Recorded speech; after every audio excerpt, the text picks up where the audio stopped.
না, তোমাকে আর কেকের দোকানে যেতে হবে না। তুমি সারাদিন শুধু পাগলাবে, খাবে আর ঘুমাবে। কি বুদ্ধি তোমার, কি বুদ্ধি! সব টাকা তোমাকে, সব টাকা।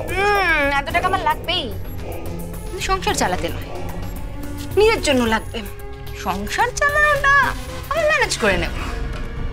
যে ঘরে আমি রান্না করব সেই রান্নাঘরেই পালক রান্না করবে, সেই রান্নাঘরেই জবা রান্না করবে।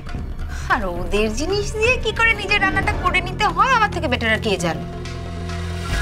এতদিনেও আমাকে চিনলে না? চিনি না আবার, পুরো বোন টু বোন sugar.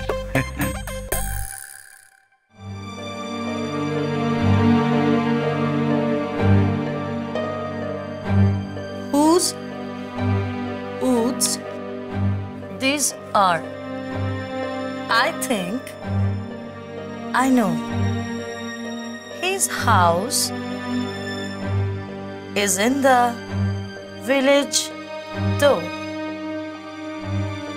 He will not see me stopping here to watch his woods fill up with the snow.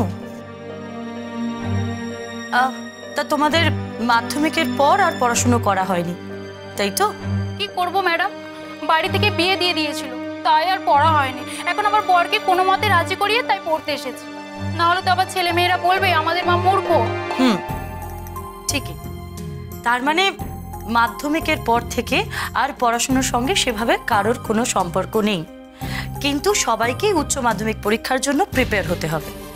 তাই আমরা যা শিখবো সমস্ত কিছু নতুন করে শিখবো, এইভাবেই ধরে নিয়ে আমাদের এগোতে হবে।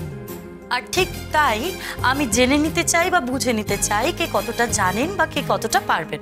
কেমন?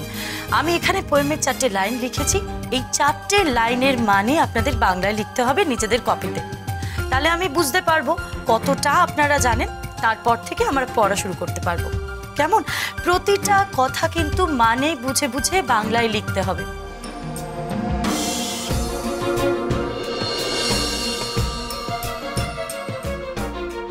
বাবা, জবাটা দেব দেবে দেখছে, দেখো যেন কত বুঝতে পারছো। আমার সাত কত দেখো না, উচ্চ মাধ্যমিক দেবে। তুই কত পাশ করবি আমার জানা আছে। ছিলি তো কাজের লোক, এখন পরমের সাথে বিয়ে হয়েছে, অ্যাব্রড ঘোরা বর পেয়ে তোর বড় বড় হাব ভাব দেখানো, তাই না? তোর হাব ভাবের আমি পিন্ডি চটকে রেখে দেবো, দাঁড়া না।